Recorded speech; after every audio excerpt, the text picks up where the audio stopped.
Hey everyone, welcome back to GFXRhino. Today I want to talk about something that is super important for Roblox GFX, and that is how to get clients. This is something that can really make or break your success as a GFX artist, and if you've been struggling to find clients or keep them coming back, this video is for you. Now, when we talk about how pros get their clients, there are really two main ways, and these are methods that pretty much every successful GFX artist uses for getting clients, and that is reoccurring clients and referred clients. We'll get into both of those in just a second, and later in the video I'll also be breaking down how you can actually get those first clients in the first place. It's going to be super helpful if you're just starting out or you're looking to grow your Roblox GFX career, I guess you could call it. So let's start by talking about reoccurring clients. This is probably one of the biggest things that separates beginners from pros in the GFX space. When you've been working in the industry for a while and have built up a solid reputation, a lot of your business starts to come from reoccurring clients. These are clients who trust you, they know your work,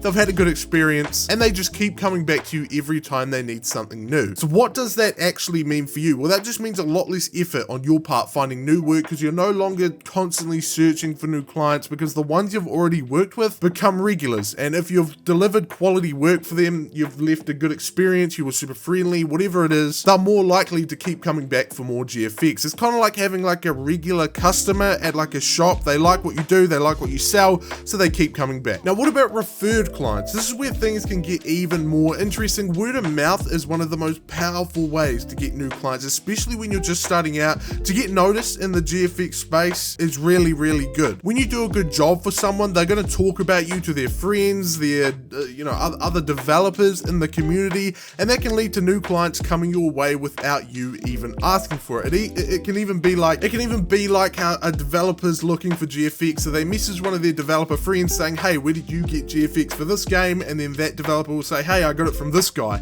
and then they'll refer that client to you because you made that GFX. So essentially they're just doing your marketing for you, and that's definitely something you want to happen more and more as you grow, and it just will happen more and more as you grow. Here's where these two methods work together really well. So your reoccurring clients can also become your referral sources. The better the relationship you build with a client, the more likely they are to not only come back to you for more GFX, but also recommend you to others. And over time, that's how you start to build up just a steady flow of work, steady flow of clients without constantly chasing after it. Now, here's something that I don't think gets talked about enough in the Roblox GFX scene. A huge percentage of GFX artists, I'd say probably like 80 or 90%, are kind of just stuck in this entry-level beginner sort of low quality range, and these are artists who I'd say charge less than maybe 1,000 Robux for their work. And while there's nothing wrong with that at all, like no hate to anyone who does that, it does kind of limit how far you go, or that's at least how I see it, because when you're in that group of artists charging a lot less, you're kind of swimming in a huge pool of competition. Everyone's offering about the same quality for about the same price, so why would a client stick with you when there are so many other options at the same price point with about the same quality? That's why artists at that level often struggle to get reoccurring or referred clients, because it's just too easy for a client to just switch to someone else who's offering the same deal, offering a better deal. This definitely doesn't mean that charging less is always bad. I don't want you guys to get the wrong impression, but when you're starting out, if you really want to break into that upper tier, that upper range where clients do come back to you again and again, you need to find ways to stand out, whether that's improving your quality and therefore charging more, or you're really respectful, really friendly, you leave a really good impression of them. You got to stand out in some sort of way. Maybe you deliver super fast, you're really reliable, whatever it is, you need to offer something that makes a client want to stick with you. Now let's get into the most important part of the video. This is why you're all here. How do you actually get clients in the first place? Because of course you can't just get reoccurring clients or referred clients if you don't have any clients in the first place, or any clients to start with, right? One of the best ways to get clients, and this is the way I mainly get clients, is just through Discord servers. There's tons of servers out there with developers and GFX artists and just all sorts of creators are hanging out, and this is where you want to be. You can post your work to Discord servers like Rodevs and Hidden Devs. They've got great sort of systems set up where you can just run a command, you type in your about me or whatever, you put a commission sheet and you do whatever, and then you post your work, and then anyone who's looking for GFX artists can just go through the channel where your work was posted and they can find a good GFX artist, and who knows, they might choose you. I'll link both of those Discord servers, Rodevs and Hidden Devs, There's also a few other ones as well out there, but those are kind of the two main ones I'd say. Rodevs is really good for kind of middle to high quality people, even just local, like anyone.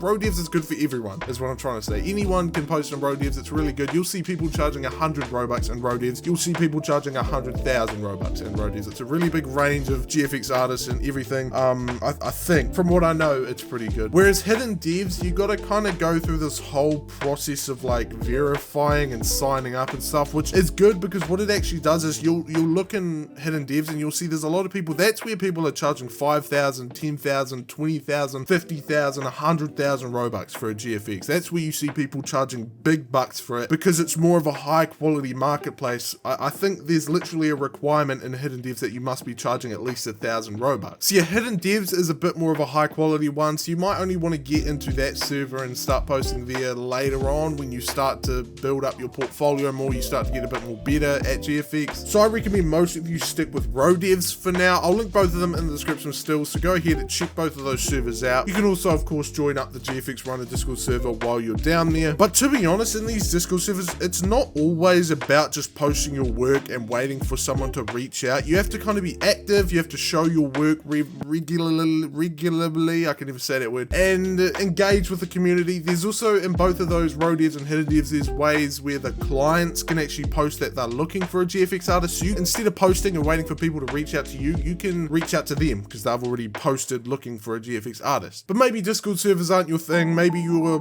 already doing that but you're not getting very many clients. Another great platform for getting clients is actually Twitter, or X it's called now. You can go on Twitter and just post your work there regularly. Eventually you'll start getting a few clients, you might or you might not, because I do think on Twitter it is kind of hard to get clients through there, to be honest, but it is still a good idea to just post your work on there anyway. You might as well. But if you're not really getting much success in just posting to Twitter, you can do it the other way around. So instead of posting and waiting for people to message you, you can look for developers who might need your work and send them a message with your portfolio. Don't be afraid to put yourself out there. Some people won't respond, but that's okay. You only really need a few people saying yes. I think on Twitter though, to be honest, that whole, what I just said, reaching out to people is messed up because you have to like pay for verification, like for that verification text you can actually message people or something dumb like that. But I do still recommend posting on Twitter anyway because I have got a couple clients through there. But beyond Discord and Twitter, there's also places like just ArtStation, you know, portfolio websites. I know back like a few years ago when I was a bit of a noob at GFX, I did actually get quite a few clients through ArtStation. That's just where I've always posted my work, and I have got a few people that have found my work on ArtStation and messaged me directly on ArtStation or just messaged me through Discord. Even just look at what I'm doing here, posting Roblox GFX related content to YouTube. But I have actually got a few clients hitting me up on Discord for some Roblox GFX just because they've seen my videos. Maybe they saw a tutorial and they thought, oh, that's a bit hard, I'm just gonna hire this guy. Or maybe they've even just seen that I make tutorials and thought, hey, this guy looks like he knows what he's doing, I'm gonna go ahead and hire him. So yeah, just getting yourself out there, posting different portfolios and different websites and all of that different stuff is a great way to get clients. So that's pretty much it for today's video. If you focus on getting those first few clients through platforms like Discord and Twitter and all of that,